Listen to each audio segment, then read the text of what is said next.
We're at the halfway point. Still a long way to go, and we have you covered here on the RotoWire Fantasy Baseball Podcast.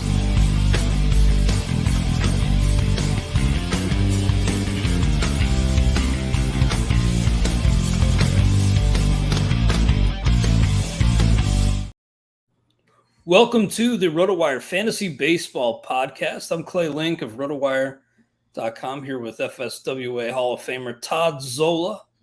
As usual on Fridays. Good to be back with you, Todd.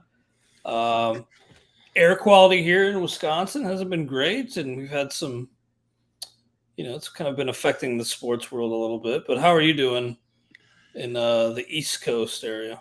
Well, it would help if I went outside to be able to judge air quality. Haven't done that as much as I probably good. Good thing if it's anywhere close to what it's like here in Wisconsin. Yeah, you'll find this hard to believe. I have to take vitamin D pills. Yeah, I don't get the sun very much. Anyway. You can see me. I'm pale as can be. Anyway. No, I don't tan. My freckles just get bigger. There we go. One big blob. Oh, man, tanning.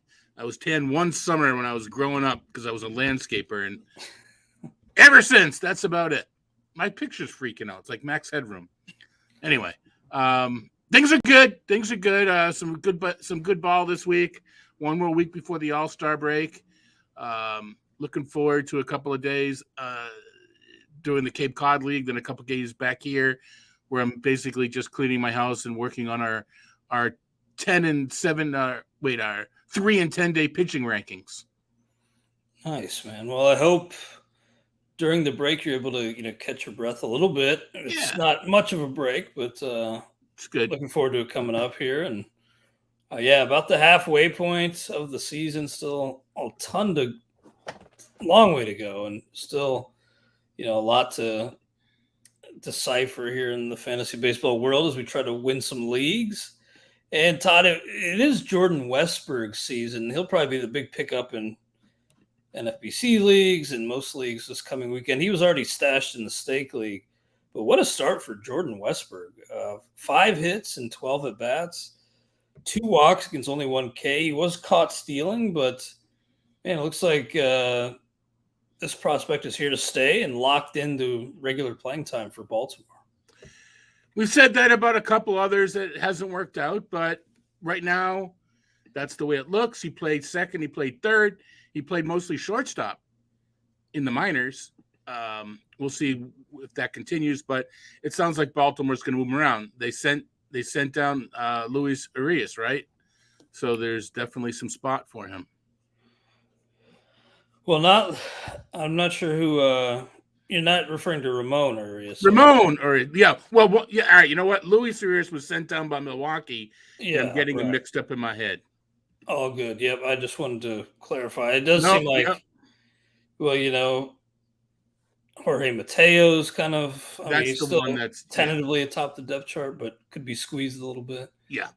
And, I expect him to be a pretty hot item this weekend, Jordan Westburg. But with him off the market in the Stake League, Nick Gonzalez was the top pickup. Not as hot of a start for him, though. He does have a homer.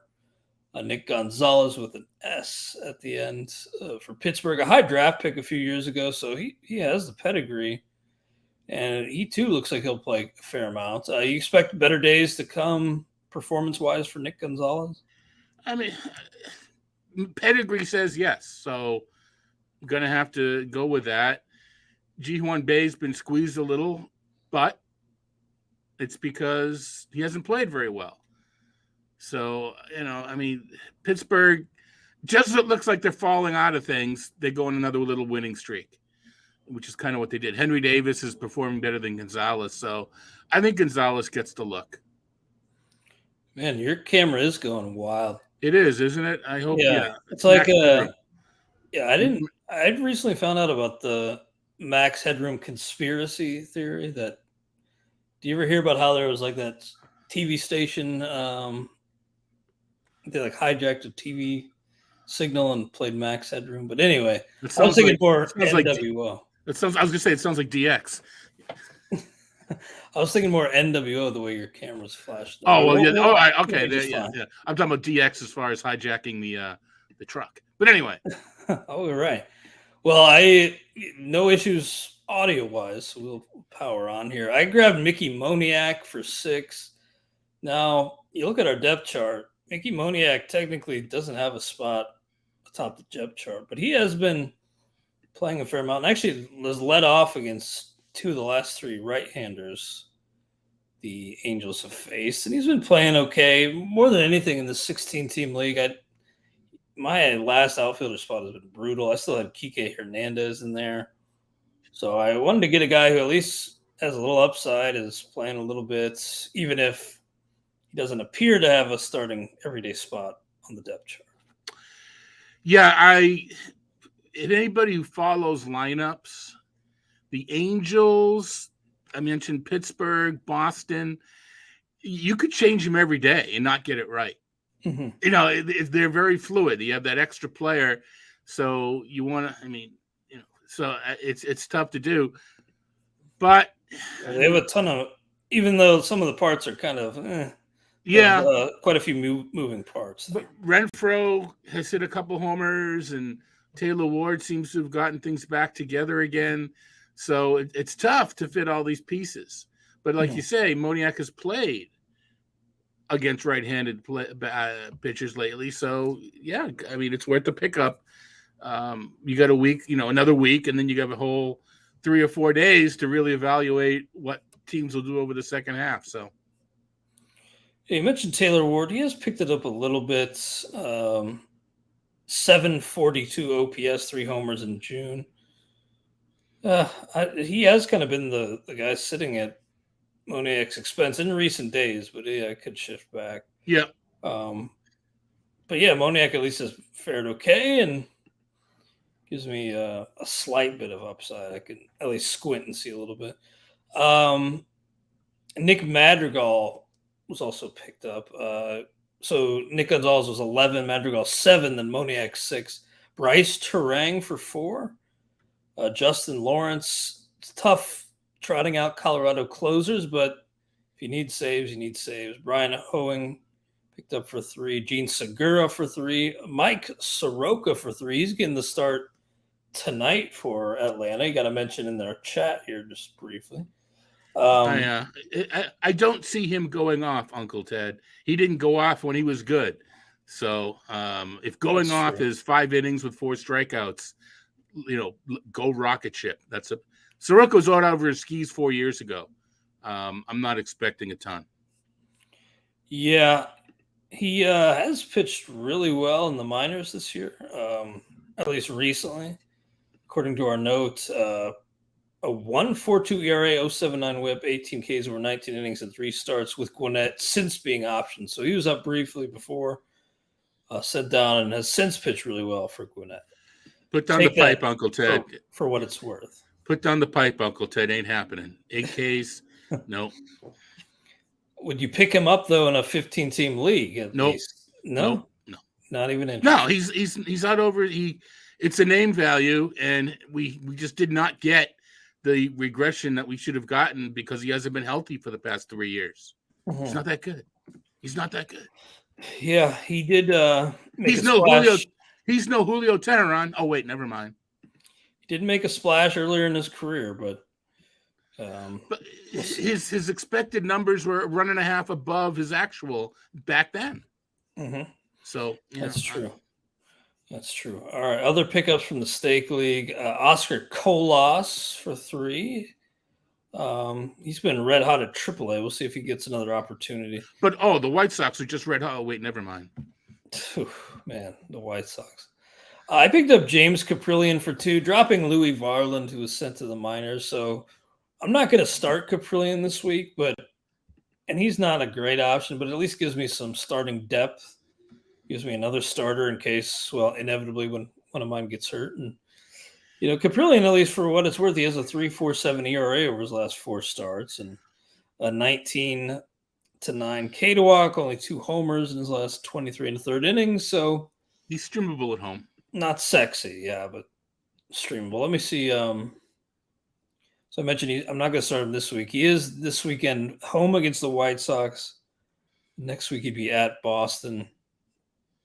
Probably won't start him there, but at least it gives me another starting option in case I get desperate at some point. Brandon Lowe picked up for 2. What's up with Brandon Lowe? Is he making? Hey, he's already moving to AAA. That's a nice little. I've got him on like 20,000 teams, and I only play him like 12 leagues. In my head, I'm writing him off just to make sure that I went out and got somebody to replace him, not just on the interim, but not, hoping he does come back. But even when he comes back, you can't count on him for the rest of the season. Yeah, true. I kind of like that as a cheap pickup, though. It's kind of. No, absolutely. But too. I mean, he had like one white hot stretch this year, but he hasn't produced all that well this year either. True. Ryan Nelson for $1. I believe he's on the bump tonight. I was looking at. That's Tommy Henry on the bump tonight. Sorry. Right. Ryan Nelson picked up here for $1. Mike Moustakas, Moose for $1. Chris Sale, who I cut, I think last week, he has begun a throwing program. He was picked up by Eric Haltzman for $1. Osvaldo Beto for $1. Andy Ibanez for $1. Austin Cox for Kansas City took the loss on Wednesday. Only 3 2/3 innings, but this is what you got to do in 16-team mixed leagues. You got to scrape a little bit and hope and pray. Jared Young, kind of a late bloomer. He's been starting the past few days, getting a start again today against the Guardians. Cody Bellinger's back, but Young seems to be getting a little look, and given his age, 27 years old at AAA, hard to put much stock into a 1030 OPS, but is Jared Young maybe going to be a flash in the pan for fantasy? He might. I mean, first base, you mentioned Bellinger might be going back to the outfield. That game actually probably started Wrigley Field today. There's still Matt Mervis, right? So it's almost like the Cubs want to give Young a look before maybe calling up Mervis for good or using Mervis for good. I don't know. See if there's something there. Yeah, but Young's off to a nice start. Does have his first career homer already, so had that in his debut on June 28th. And, we see these types come in every year who, they don't have sustainability in the big leagues, but they come up and they have some success. And maybe he's the latest late bloomer who can have a little bit of a run before the league kind of figures him out. Jared Young, we'll have to wait and see. Other pickups here. Let's see. Drew Waters, I had a bid on him. I guess I got Moniak, so my contingent on Waters didn't go through. James got him for 0. David Peterson's back. He goes for 0. Colin Ray, Donovan Solano, Mason Miller, Jake Irvin, Patrick Bailey, and Tyler Soderstrom. There's only one catcher league, but that Soderstrom kid has been just crushing on the farm. I have to imagine he's up in the second half. Any other players caught your eye or kind of have your fancy this week? No, I'm surprised that Bailey lasted this long. Of everybody that listed, I think I like David Peterson at 0 over most of the pitchers that you talked about. I have to check to see how long I think Peterson will stick around, if at all. But he was pitching well on the farm and did well in his first game today or this week. So why don't you go over the staff keeper league? Well, just being somewhat silly. I was going to say in the Derek Van Riper's Maki League, Brandon Pfaadt was available. He only goes for 5, so it kind of shows, out of $100 budget, he was available to everybody. The enthusiasm in the industry has really died down. That could be 6 too many. Yeah, talked a little bit about him with James on XX Sirius last hour, and James thinks that his stuff just isn't there. I think that it's in his head at this point too, that when you're giving up as many homers, you're not trusting your secondaries or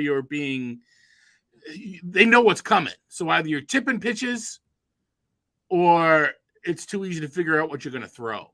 And to me, you figure that out at the major league level, but Arizona can't afford to have it figure out at the major league level. So it's kind of a conundrum there with Fott. But I was joking about the staff keeper league because I made a couple trades, and if the season ended, the season's not ending today, so it's not worth finishing that sentence. I know where you're going with it, though, because I looked at the standings and I've fallen off a little bit, and I know who's up there for now. I won't elaborate further. We'll see how it plays out. All right. Well, let's talk a little bit about Rival Fantasy. We've been talking Rival every Friday on the show this year, and I'll tell you a little bit about them right now before we talk about today's picks. Rival Fantasy is the fantasy platform reinventing the way daily and weekly games are played, and they've brought new games to the ballpark this year that fantasy players won't find anywhere else. Rival Fantasy's games include Fantasy Bingo, head-to-head player challenges, and Fantasy Book, where users can select over-unders for 2 to 5 players. With games like this, daily fantasy has never been better. Right now, RotoWire listeners can get a $50 protected first play. That means if you win your first play, you keep your winnings. But if you lose your first entry, Rival Fantasy will fully refund you up to $50. Go to play.rivalfantasy.com/signup and use code RotoWire MLB at signup. Deposit a minimum of $25 to get your first entry on Rival protected up to $50. Now's the time to step up to the plate and become a Rival today. Welcome to the arena. All right, Todd, our Rival picks for tonight. We are playing the Fantasy Book game where we're picking over-unders for a couple players. I'm just trying to stick to 2 because I'm having a hard enough time getting 2 to hit on the same night. So I'm sticking to 2 picks, and I'm sticking to the pitching, Todd, because like we talked about, it's just easier to predict on a game-by-game basis than the hitting. No, I agree. And I've been on a bit of a losing streak, so I'm going to be a lot more cautious this week and not as giddy with my picks. I'm going to go, back to the basics again. Go with 2, like you say, and build that bankroll back up, and then hopefully not lose it again. Well, I'm going to go. My first pick is going to be the under on James Paxton at 18.94 projected points tonight against Toronto. And a lot of it has to do with, as bad as disappointing as Toronto has been overall, you run into that lineup and it's righty, righty, righty, righty. It's just a hard lineup for a lefty to navigate with, really everybody in the lineup being a right-handed hitter. So Toronto is favored here, minus 140 according to our lineups page, over under 9 runs. So Paxton is the 4th highest number on the board tonight. So I'm gonna, I know you kind of hate this term, Todd, but I'm gonna fade Paxton and take the under on 18.94 against Toronto. You fade him in DFS. You're just avoiding him here, or you're just taking advantage of it here. That's a tough one. I had him right at that line because he's striking batters out left and right. Doesn't really care which side of the plate they're on. So it's just I'm not touching Paxton tonight. My lock, with air quotes, is Freddie Peralta at 20.9, almost 21 points versus Pittsburgh. Hasn't been going enough innings and hasn't been getting enough strikeouts for me to assume 21's an easy number to get. I don't, and Pittsburgh is pesky, up and down in Pittsburgh. You kind of need to get the win. And sorry, Milwaukee, but I don't know that that's guaranteed. So I'm going to go under with Freddie Peralta and kind of figure out my second pick. Yeah, Freddie's been pretty darn disappointing so far. Oh, now your camera's really just off the rails, but that's all right. If you're not watching on YouTube, it doesn't matter. Yeah, that's a good one because Freddie has been disappointing, and while the Brewers are favored, it's only slightly on the road, and so I could see Peralta failing to hit that number tonight.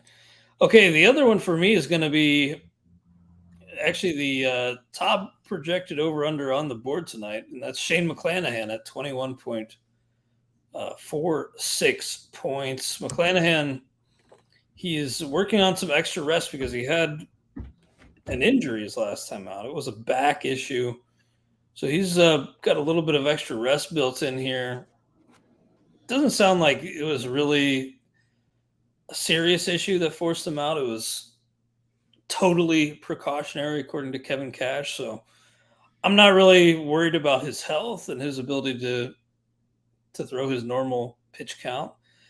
You take that last outing out of it, he's been McClanahan. He's been fantastic. So this is kind of it's a skills play, but also it's kind of a game theory play because I don't think a lot of people will be on McClanahan as the top projected over under on the board. So maybe a low ownership situation with McClanahan, even as good as he is coming off the injury. Maybe you could be one of the few who has the over on McClanahan. Except you're playing against the house. You're not playing against the field. So that's a good point, but at the same time, I mean, I think it's an excellent DFS suggestion. Okay. But honestly, don't know. You're playing against the house here. But yeah, I have McClanahan over as one of my possibilities, and I have Pablo Lopez over as one of my possibilities playing Baltimore. I'm more scared of Baltimore's offense than I am of Seattle's. So until Seattle's offense kicks it in gear, and for what it's worth, I've turned my camera off because it's distracting. I'm going to check out, the connections and the wires later. But anyway, so just have to envision me talking. So McClanahan and or Lopez will be my choice. But the player I like even more than both those pitchers, I think 12 points batting out of Luis Robert tonight, Luis Robert Jr. I know it's Oakland and Funky Cole Medina, but that's 12 points is a ton for a batter in this format. So I think I actually like that as my second best bet. So I just may pair Robert on the under with Peralta as my main selection tonight. I feel like if you took the unders on hitters, you'd be right like 75% of the time, but it's just hard knowing which ones to attack. But I like the idea of going under on Robert because that number is so high. I mean, I don't really remember doing this every Friday, seeing a hitter at 12. No, especially, Robert's really good. Yeah. And he stole a couple bases the other day. So that's part of his game again. But, I mean, we haven't seen, Freddie Freeman in Coors wasn't 12 points. So that's just kind of a weird algorithm. Mm-hmm. I hear you. And I totally get 20 tonight, right? I totally hear what you're saying about, you're playing against the house. So maybe that's kind of a throwaway argument. But at the same time, you're still competing against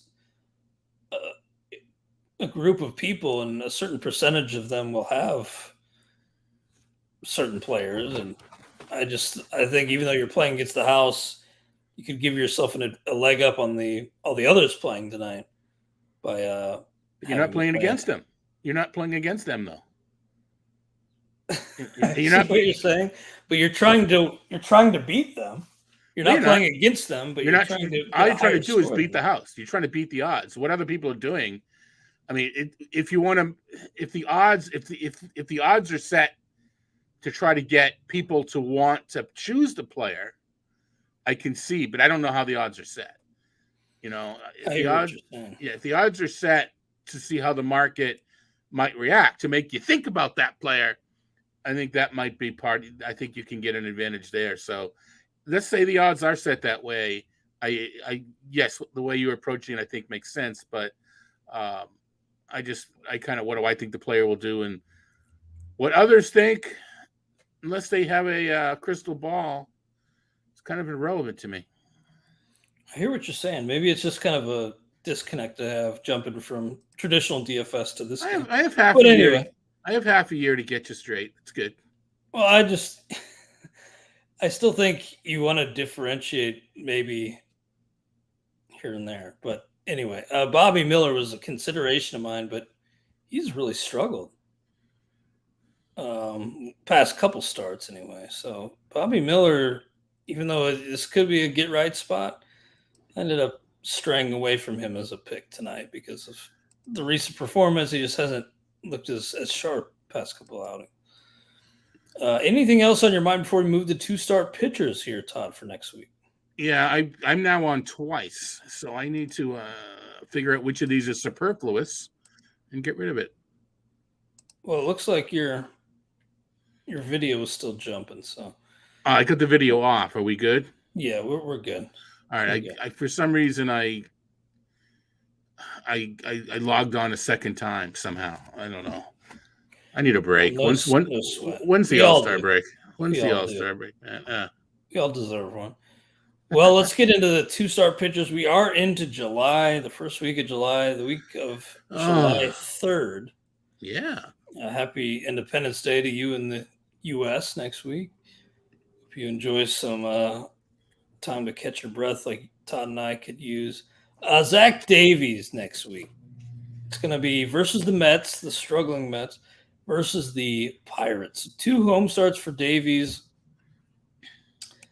Look, I would go 0 in most cases, but I'll give him a points league 1 because I have him in Top Wars head-to-head, and maybe I will – actually, no, I think I dropped him there. But actually, since I dropped him, let's go 0. I thought I'd have to give him a 1 because I still had him. But I don't have him, but I'm going to give him a 1 for the reasons you're kind of alluding to.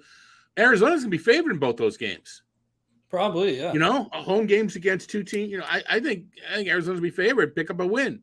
Now, I'd like the bullpens to be better for Arizona, but it isn't.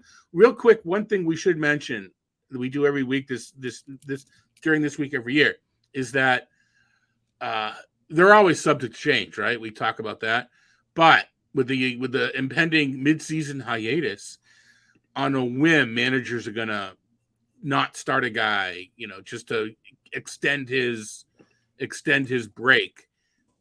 Miami's already talked about Yuri Perez potentially getting an extended time off around the break. Other managers will do that with other pitchers. So it's even more subject to change as normal. Really good thing to add because you're right. Some of these youngsters, they can build in some extra rest by just skipping a start before or after the break. So pay close attention and be aware that these grades, like every week, extremely tentative.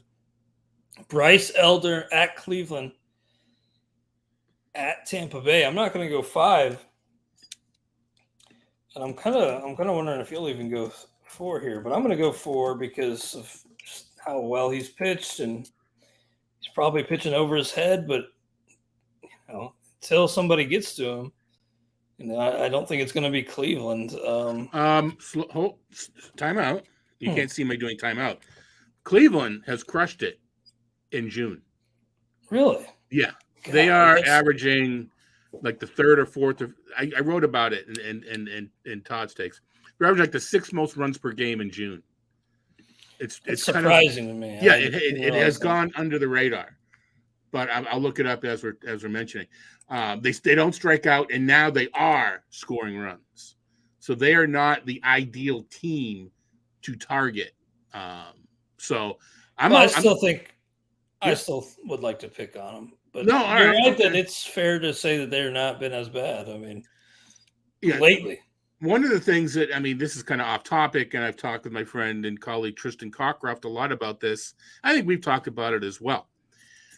When we make decisions in general, not just us for 2 starts, but we look at the lineup's walk rate, the lineup's strikeout rate, the lineup's WOBA against lefties, against righties. The problem is we don't know what a decent sample size is to trust those numbers. We kind of just guessing. Well, the Cleveland's fanning at a 21% against whatever, and the sample, and everybody does it. DFS and Rival, everything. I keep wanting to do a study, and maybe one of these years I finally will, as to let's figure out what time frame is needed to trust these numbers that we're trusting, because they're not trustworthy. So the fact that Cleveland's scoring runs in June, is that more important than they're still low on the scale for the whole season? The answer is I don't know. You know, I don't know if Yeah. you trust the June numbers or you trust the yearly numbers. So that's a reason to pick on him like you are.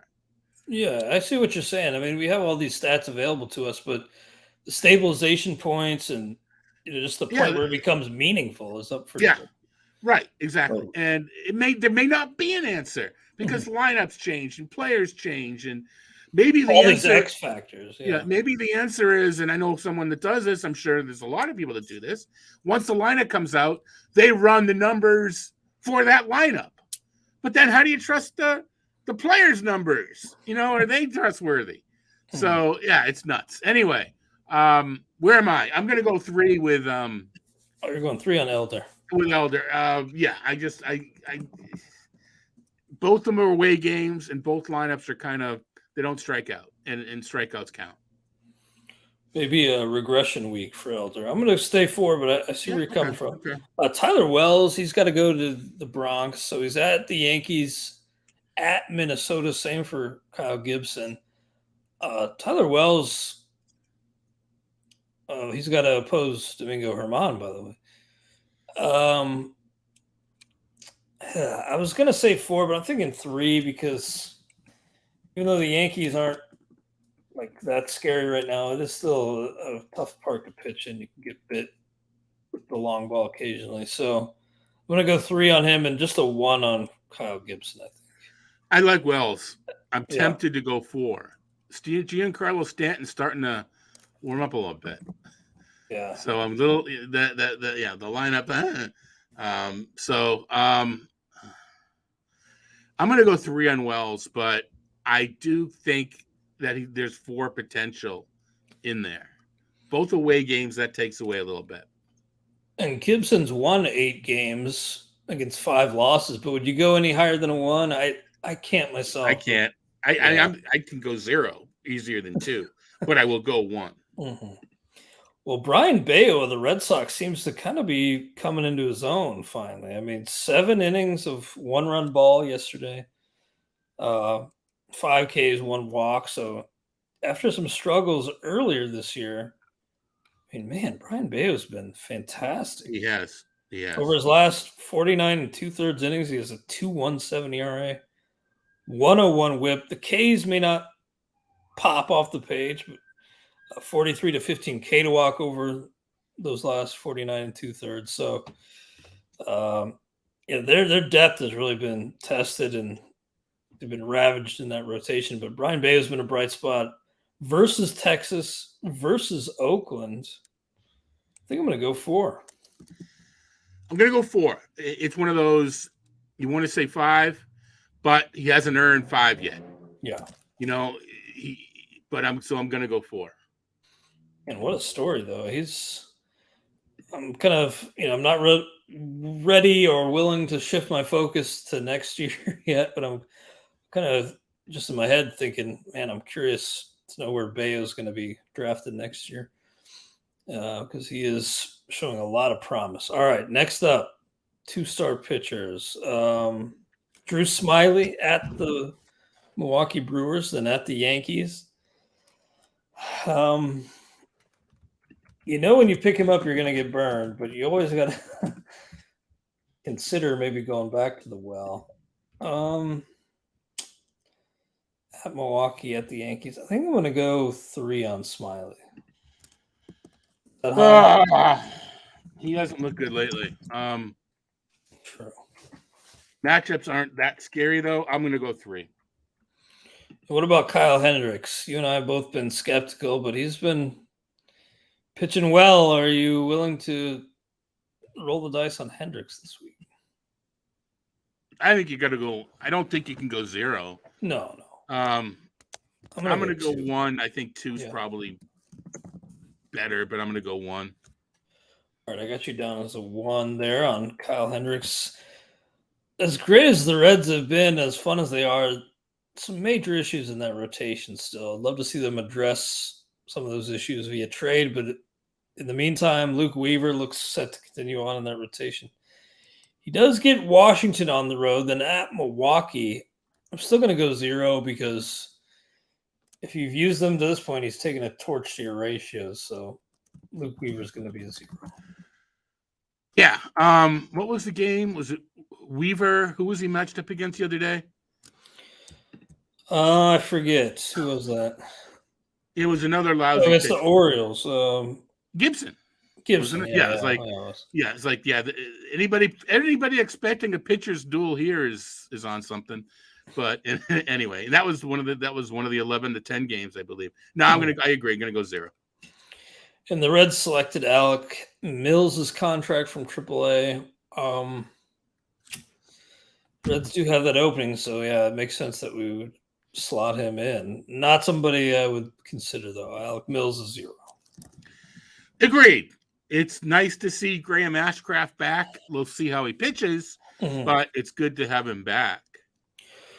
Well, the Reds got Andrew Abbott pitching well, so it's only kind of right that they counterbalance with a guy like Weaver stinking up the place. But they're just going to have to outslug everybody in the meantime. Yeah, and Green's one of the guys that, they're taking advantage of the break, not rushing him back. True. Well, Gavin Williams did Gavin Williams things and really lived up to the hype in his outing in Kansas City. 7 innings of shutout ball, 6 Ks, only 1 walk, only 1 hit. So there were some questions, will Gavin Williams stick around? I think maybe those aren't completely put to rest, but for the most part. So versus Atlanta versus KC, I think I want to go 4. Although, like you said, with a young arm like this, they could maybe skip that second one. They might, but who are you going to use? Yeah. Especially because they have 7 games next week. Yeah. I haven't done it. Not that it matters, but I let who's pitching on Sunday. That means they may not pitch the All-Star game. Spencer Strider is scheduled for start Sunday. I wonder if they'll figure something out there to he can pitch in the All-Star game. Flip an Elder or something like that. Because or skip somebody. I don't know. We'll see. But anyway, that's another thing to look for is someone who potentially could be in the All-Star game. Does their team facilitate that happening? Williams, man, at Atlanta, but it's in Cleveland. I still can just go 3. I know Kansas City is such a good matchup, but I still can only go 3. Okay, I hear you there. You're on Gavin Williams at 3, right? Yeah. Okay. Yeah. And Bieber. Yeah, Bieber is a tough one. I'm going to go 4 on Bieber, too. Gosh. I'm going to go 4, but it's kind of like a high 4. I'm going to go 4. Well, the Rockies have 2 off days next week, but we're tentatively projecting Kyle Freeland to maybe get 2 at Houston, at San Francisco, even though they're on the road. I mean, this is a guy who has pitched worse on the road throughout his career. So I'm going to go 0 on Freeland. Going 0 as well. Yeah. Yeah, can't do that. All right, next up, Lucas Giolito. Versus Toronto, then versus St. Louis. He's pitched better lately, hasn't he? Got the win. David did give up 4 runs, but but it was looking at the game log, he's been quite a bit better lately. 2.32 ERA over his last 5 starts. Yeah, those last 2 were like on 2 homers in the he had, very towards the end. He gave him up. I think it was the Angels. Gave him up, but was trying to get an extra inning out of him, and went from 6 innings, 2 runs to 7 and 4. But no, I agree. I think he's fine. Probably pitching for a trade. He'll be on hug alert this time soon. This time soon. Jeez. I think I've already checked out. I think I've already checked today. We're on our top of our game. I'm all upset about this whole camera thing. I'm checked out already. Gosh. That's Friday for you, man. I'm going to donate my pay for this podcast to a charity. Not that, anyway. Let's go with, he gets paid for this? Whatever. Giolito, that's a couple. I'm going to go 4. I don't know. You probably already said that, but anyway. Yeah, I did put a 4 on Giolito, but okay, we're on the same page. Tariq Skubal. Next start is expected to come in the majors, according to the Athletic. So he's on the 60-day IL right now, but he's been really good on his rehab assignment. small sample caveats, of course, but 1.23 ERA, 20 to 3 K to walk, and 14 2/3 innings between high A and triple A. So, been a while since we've seen Skubal at the big league level. Did pitch some last year, but good to see him back healthy from the elbow issue, and probably only going to go one, but that's, he's going to be a potential pickup, I think. I am going to go 2. Yeah. There's some trust there. Part of it is Oakland. And I don't know that Toronto's going to give guys off that Sunday, but they do have a few all-stars. So maybe they do give a couple guys an off because they're going to be playing in a couple days. So I'm going to go 2.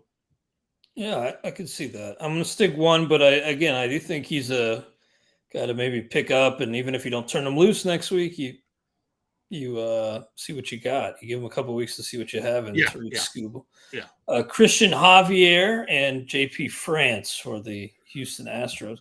Javier's 7-1, but kind of seems like things have kind of gotten a bit hairy for Christian Javier lately. Gave up 6 runs yesterday, or I guess 2 days ago. Hung a couple 4 spots lately. So he has a 7.27 ERA over his last 4 starts. Not time to panic. But I do think at Texas versus Seattle. I'm going to go 4. I'm not willing to say 3 on a guy like this yet. I think I'm with you, but I may be a little bit more not time to panic. I think I'm closer to panic time than you are, if that makes any sense. He's been rescued. The team has just kind of rescued him in a couple of poor outings, getting him off the hook for the decision. So I will go 4. I'm struggling a little bit more in France because to me he's the kind of guy that, regression is just coming. Yeah. 2.43 ERA over his past 5 starts, but he's only fanned 18 in those 33 1/3 innings with 12 walks. Yeah, unlike Javier, who gets the Rangers on the road to start the week, France's first start of next week is home against the Rockies, so that does help his case. It does help. Yeah, but I'm still going to go 3 on France. All right, 3 is fine. I think people may think it's a 4. But I think we have to be wary of he just hasn't been, the skills are not there right now. He fanned 8 in a row, 8 batters twice in a row, but since then the strikeouts have just disappeared. Yeah, he is a guy who I think that regression monster is but he's tracking down. He's pitched at least 6 innings for 6 straight starts. So your points league that you're talking, that you like to mention, as we should, he's been fine there because innings count in points leagues. So anyway, I don't know that he's a 4 in points leagues, but it's just, I think he's out ahead of himself a little bit, out pitching his peripherals a little bit.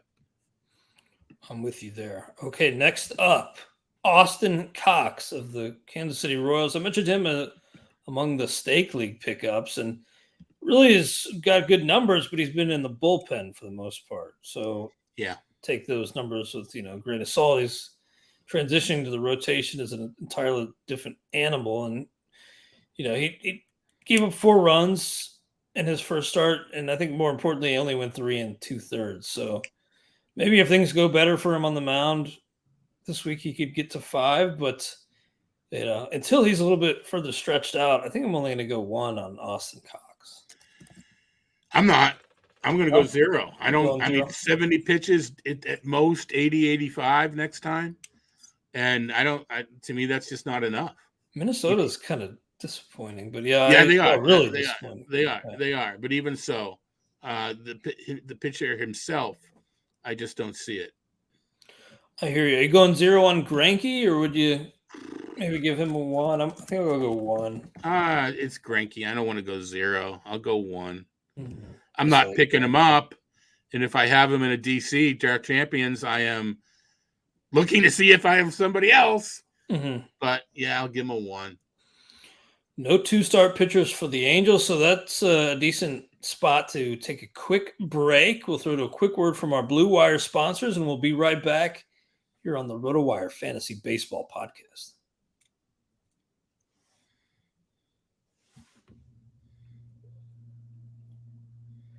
All right, we are back here on the RotoWire Fantasy Baseball Podcast. Clay Link and Todd Zola wrapping things up today, going through the last of our projected 2-start pitchers for next week, the week of July 3rd, 2023. Clayton Kershaw versus Pitt versus the Angels. I don't really see any reason to get into this. He does have a bit of shoulder inflammation. That's the reason to get into it. Yeah. And he's a veteran pitcher, and it's around the break. Very good points. Yeah, there actually is definitely reason to get into Kershaw. And he actually pulled himself from his last outing. So that's notable. So the point being, he could miss the entire week. If he's not good enough to go early in the week, I don't see him one start before the break. I see them just shutting him down and giving him the first start after the break.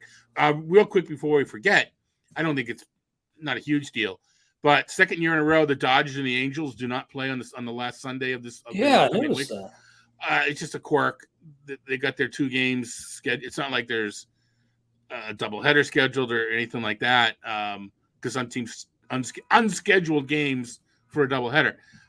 This isn't that. It just second year in a row for whatever reason. Whether there's something going on in Los Angeles that traffic-wise, I don't know, but it's not an incorrect in our schedule.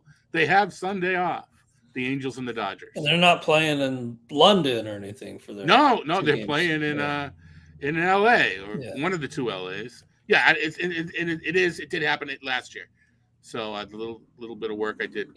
Why are they doing this? It happened last year, so anyway. Good thing to note. I saw that too. I was like, that's weird that they're off Sunday, but not a mistake in our grid, that's for sure. I'm going to give Kershaw 4, but it is up in the air. If he's not Monday, he goes to a 0. Yeah, you know what? If he starts, I'm going to give him a 5. Mm-hmm. But it's definitely worth paying. I mean, it's Pittsburgh and it's the Angels, but it's in Dodger Stadium, so I'm going to give him 5. Okay, yeah. I'm going to go 5 too, but he starts Monday, so at least it's not Tuesday. If he gets scratched, put on the IL, you can bump him out.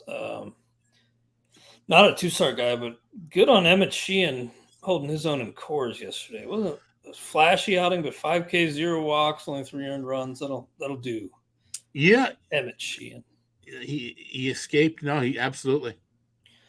And I love Johnny Cueto, and so it pains me, that he's kind of the guy he is now. But maybe he comes back and is okay. I expect more of the struggles that we saw earlier this year. He gave up 7 earned runs his last outing against Durham in the minors, the rehab outing. Before that, he gave up 6. So even during the rehab, it's been brutal for Johnny. I'm going to go 0. Yeah, so why is he there? He's there because Cabrera's hurt, right? Well, he's there because he's now healthy. But who's he replacing? I guess he's replacing Cabrera. And, it's that Perez start. Craig Mish said that Perez is going to be slowed down around the break. Mm-hmm. Whether or not he starts Thursday, I mean, it's not like he has 2 starts, but it may just be that he starts Thursday and maybe he doesn't start until the 5th game once teams come back, and that's kind of how they stretch it out. But we'll know more then. Braxton. It's been a revelation, though. Wow. Oh man, yeah. Braxton Garrett. Oh gosh, I'm being biased by looking like Cy Young against the Red Sox this week. I'm still going to go 3. I mean, he's pitched pretty well. I'm going to go 3. Yeah, that's what I jotted down. Versus St. Louis, versus Philly, 2 home starts. Yeah. Definitely a nice option, but I'm going to stick with the 3 too. Julio Teheran. I feel like Teheran always somehow comes up here, but and versus the Cubs, versus the Reds, a couple divisional opponents, gave up 4 homers his last time out.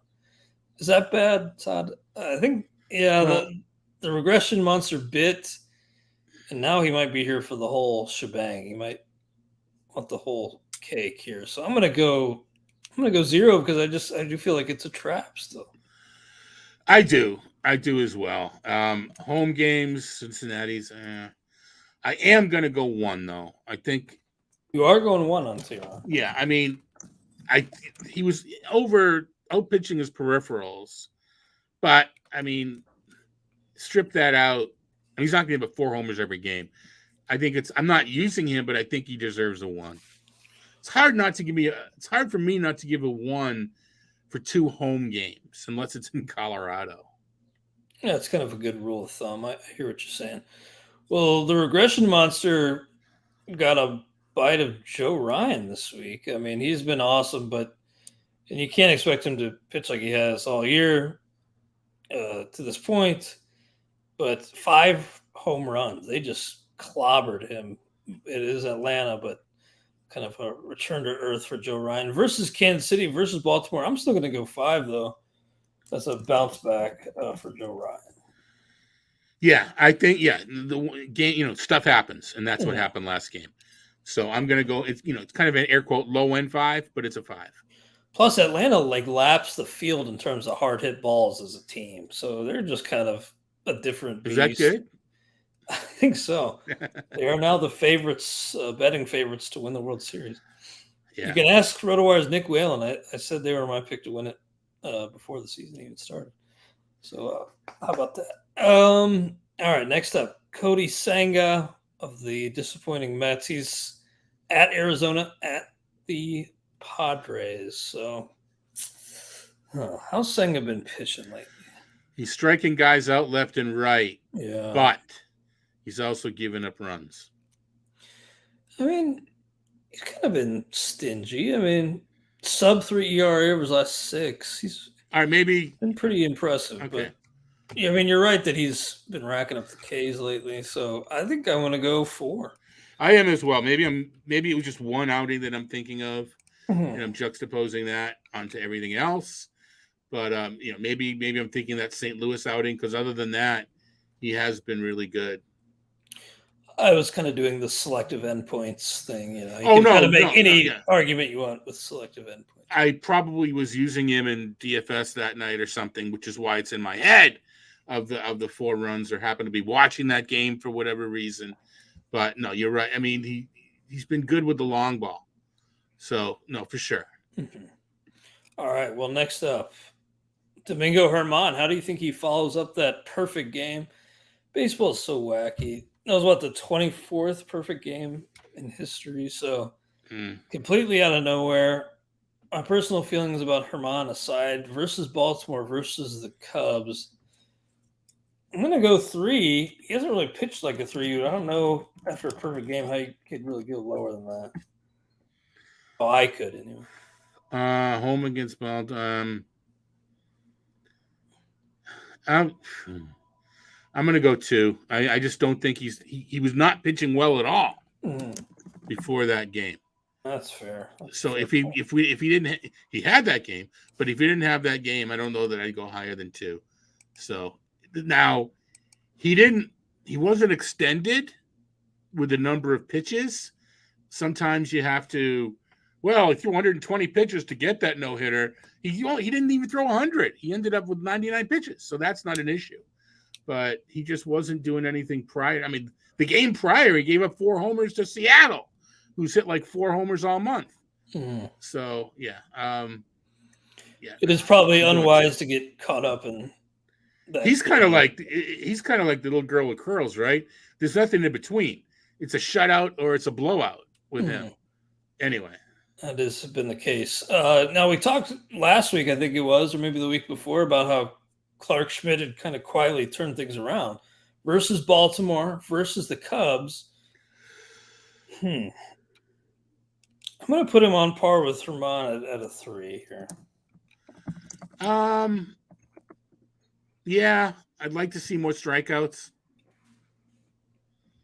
I'm going to go 2. I need 2. I don't. The strikeouts are just terrible. 14 strikeouts and 26 2/3. Those count. I can't go higher than 2. All right. Which tells you how bad he was pitching Before, I'm willing to give him a 2. Yeah, no kidding. He was abysmal before. JP Sears is only 1-6, but he's kind of been okay. I've kind of been happy, at least in the stake league, which is 16 team. Aside from his last outing, I've been pretty happy with what I've been getting out of Sears. Heading into that outing against the Yankees this week where he struggled, he had a 2.86 ERA over his last 6 appearances. So kind of up and down. He does get Detroit on the road, then at Boston tentatively. I'm going to go 2, but yeah, I could see myself trotting him out this week. Yeah, I'm going to go 2 and just hope that the Red Sox don't decide to go goofy the day before the All-Star break, which is kind of their MO. See, now I'm making, now that the Reds are just cruising, now I have to be the one to be, taking shots at my team. Yeah, you can be the bitter, disgruntled fan for a while. You know what? No, not anymore. I got 4 wins since the turn of the century. I'm fine. Yeah. I'm good. I don't remember the Reds' last World Series win. I was 2, I think, 1990. All right, Aaron Nola. This is a tough one. I'm not going to go 5. He's still 4, but we talked about how we like to kind of keep those 5 special, and just isn't pitching like that special guy he's been. And I can't point to the underlying metrics and say, a little unlucky. I mean, I think what you see is what you get now. I'm going to go 4 as well. I don't love these matchups. I mean, he may not head on to the All-Star break on a high note. True. For the Pirates, Mitch Keller, Luis Ortiz, 2 guys who could kind of fit that mold of maybe skipping that second one around the break, but tentatively 2 for Mitch Keller and Luis Ortiz. They got to face the Dodgers, though, and then Arizona, so both on the road. So Mitch Keller, I'm going to go 3, but Luis Ortiz, only a 2. And that's probably. I think I'm going to go 4-1. Wow. I'm just that impressed with Mitch Keller. Yeah? Yeah. I think he's the real deal. I think so, which means he's going to not be the real deal this week. No, but I mean, the strikeouts are down just a tad, but yeah, he's keeping the ball in the yard. I'm going to stick with it. I'm going to go 4-2, 4-1. Well, Blake Snell has 4 consecutive double-digit strikeout games. So his last outing, he punched out 10. Before that, 11, then 12 and 12. So what a run. He 45-5 K to walk over his last 25 innings. He's known to do this, kind of just turn it on around the All-Star break. And it looks like the Snell of 28? I think he's better. He's better than that. He might be. He was only pitching 5 innings, and the Braves were protecting him. I think he's better than he was back. At least this run. This run, he's better than he was during his Cy Young year. Whether he sustains it or not is another question. But the quality of this run was better than that. Hopefully you were patient with Blake Snell, because it did take a while for him to round into this form, but man, what a run. So it's going to be the Angels at home and then the Mets. I think he's kind of got back in that 5. Yep. I think he's back as a 5. Yep. No, absolutely. Yeah. No. It's kind of hard for me to fathom given where he was 2 months ago. He might. I have to go back and think, but he may be the top ranked player. The top ranked. Not that it matters, whatever. But other than the fact that that's whose picture gets put on the article, but he could be the number. Looking at the names, he could be the number 1 ranked pitcher this week. Brian Wu of Seattle was getting some love in the chat here today, and deservedly so. He came up and had some struggles initially in his first outing against Texas, but since then, 20 2/3 innings, 28-5 K to walk, only 5 earned runs. That translates to a 2.18 ERA. And so, yeah, if you haven't been paying attention to Brian Wu, it's time to start paying attention. And let me double check these matchups. What are they? At San Francisco, at Houston. San Francisco, great park to pitch in, but they've been pretty good lately. So I'm going to go 3 to kind of bake in some possible, skepticism as far as what he's doing lately, but he's bordering on a 4 already. for me. I'm going to go 3 to Woo. Gilbert is tough for me because he's a 5 guy that has not been pitching that well. And I'm not even sure that he was a 5 long enough to confidently say he's an ace. I think he was a fledgling ace more than anything. But I don't know. The support numbers, are still pretty good. I mean, a 1.06 whip, 93. Now, I'm going to go 4. I just talked myself into it. 93 strikeouts in 92 innings, a batter inning, and a 1.06 whip is elite. So I think he's probably just been snake bit a bit. 12 homers in 92 innings isn't even that bad. So I'll bet you his left on base percentage. I'll look it up, but I'll bet you his left on base percentage is low. Logan Webb hasn't really been pitching like a 5, but he's kind of a 4 talent, and that's kind of how he's been pitching. He's pitching about to his skills. And versus Seattle, versus Colorado, both at home, I'll go 4 on Logan Webb. Those matchups, I'm going. I was, keep in mind, I'm higher on Webb than coming in. I'm going 5. He gave up 5 runs in the first inning last time, then gutted out another 4 scoreless. So, 5-5 does not look good. But, considering how it came. Just to put things in perspective, Logan Gilbert's FIP is 3.6. X-FIP is 3.66. Control F is Sierra. So he's pitching much better. Half a run below his 4.1 ERA. So that just, to me, it's I'm grading him, keeping him 4. A 3.68 Sierra. So he's just been snake bit a little bit. And let me just double check. Left on base. Yeah, there it is. Like I mentioned, 64.5. His left on base percentage is 64.5. About 10 ticks lower than what one would expect. Yeah, good point there. Now, Miles Mikolas and Adam Wainwright for the Cardinals at Miami, at the White Sox. Wainwright's really been struggling. Deleted his Twitter account, I believe. Yeah. He's getting so much hate from that fan base. Come on, guys. He's given you a lot over the years. But at Miami, at the White Sox, I think Mikolas –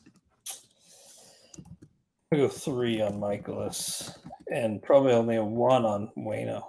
I'm going 2 on Mikolas. He's the same as these low contact guys. Or high contact, low strikeout guys. There's a risk. Mm-hmm. I think the only one I even kind of trust a little bit is Stroman.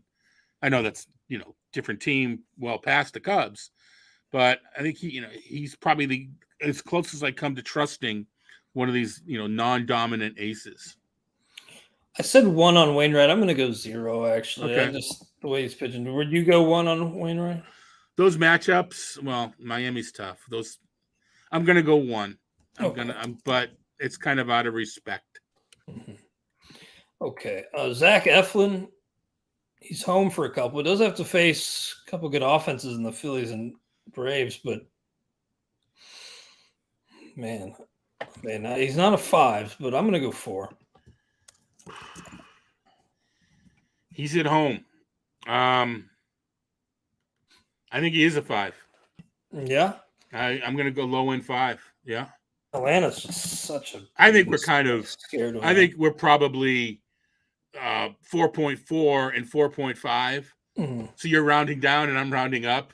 Yeah. I think we're kind of in the same neighborhood. Yeah, I think essentially. Martin Perez, he's got to face Houston at home and then at Washington. You like the second half of that. This guy just perpetually seems like a trap, but not this year. This year he's just playing bad. Well, as far as like real life baseball, he's been a serviceable pitcher. He's been 7-3 with a 4.28 ERA. Well, the serviceable back end starter. Yeah, that's because the Rangers score a ton of runs. The 1.4 whip is a crusher, and more indicative of the type of pitcher that he is. True. I'm gonna go 1. I think. I don't like it, but you do get Washington in the back half of the week. Yeah, the strikeout potential is low. I've talked about that a few times, but it's Texas. He could win a couple of games, as you mentioned. He's won 7. So I'm going to go 1 as well, but it's one of those you have to think about what your team needs before you plug him in. Trevor Richards, still a glorified opener. Essentially, did go 3 innings his last time out, but did we do Dunning? I don't. Oh no, I didn't do Dunning. Sorry, I skipped over him. Martin Perez, I had as a 1. What were you on, Perez? I was a 1 as well. Okay. What about Dunning? Can we skip Dunning? I mean, what do you do with averaging 3 strikeouts a game for like a month and then suddenly fanning 10? I know it was Detroit. Insert joke here. He was 1 out away from a complete game shutout. I'm gonna go 2, but I got a 3, but I got you down to 2. Yeah, I don't trust the strikeouts, even though he had 10. I'd like to see that more consistently in that 5, 6, 7 range before I go higher. A lot of disagreements this week with the grades. So I'm just in a mood. That's a good thing. We agree on a lot, but it's good to get a week or two, and we're off base from each other a little bit. Trevor Richards again a 0. Jake Irvin and Patrick Corbin versus Cincy versus Texas. No, I can't give either of these guys a positive number. Yeah. Wait a minute. We've got Corbin on bereavement through the 4th. Through the 4th. Yeah. So it's we have him returning on the 4th. Okay. No, the note. All right. So the note. All right. Okay. So it could be up in the air. We'll have to, we'll see. But anyway, I agree. It's a 0. But Corbin's maddening in that, you stack against him and he, throws 6 shutout innings. He's still a cagey veteran that gets it done once in a while. Didn't he get it last time? Yeah, last time he fanned 9 Mariners. Mm-hmm. Games before that didn't, 3, 3, 5, so don't go chasing waterfalls, folks. Yeah. Go, so, but I'm listen to a little TLC on this Friday. Yeah, he's had a couple of decent games, but it's still Patrick Corbin. Well, let's recap our 2-star grades for next week, the week of July 3rd. And as I said, a lot of disagreements here, so this may take a minute. Catch my breath here. Zach Davies, I say 0, Todd 1. Bryce Elder, I say 4, Todd 3. Tyler Wells 3. Kyle Gibson 1. Brayan Bello 4. Drew Smiley 3. Kyle Hendricks, I say 2, Todd 1. Luke Weaver 0. Alec Mills 0. Gavin Williams, I say 4, Todd 3. Shane Bieber 4. Kyle Freeland 0. Lucas Giolito 4. Tariq Skubal, I say 1, Todd 2. Christian Javier 4. JP France 3. Excuse me. Austin Cox, I say 1, Todd 0. Zach Greinke 1. Clayton Kershaw 5. Johnny Cueto 0. Braxton Garrett 3. Julio Teheran, I say 0, Todd 1. Joe Ryan 5. Cody Senga 4. Domingo Herman, I say 3, Todd 2. Clark Schmidt, I say 3, Todd 2.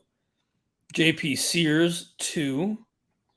Aaron Nola 4. Mitch Keller, I say 3, Todd 4. Luis Ortiz, I say 2, Todd 1. Blake Snell 5. Brian Wu 3. Logan Gilbert 4. Logan Webb, I say 4, Todd 5. Miles Michaelis, I say 3, Todd 2. Adam Wainwright, I say 0, Todd 1. Zach Eflin, I say 4, Todd 5. Martin Perez 1. Dane Dunning, I say 3, Todd 2. Trevor Richards 0. Jake Irvin 0. Patrick Corbin 0. Well, last week before the break coming up, good luck heading into the break. Anything else, Todd, that you want to mention?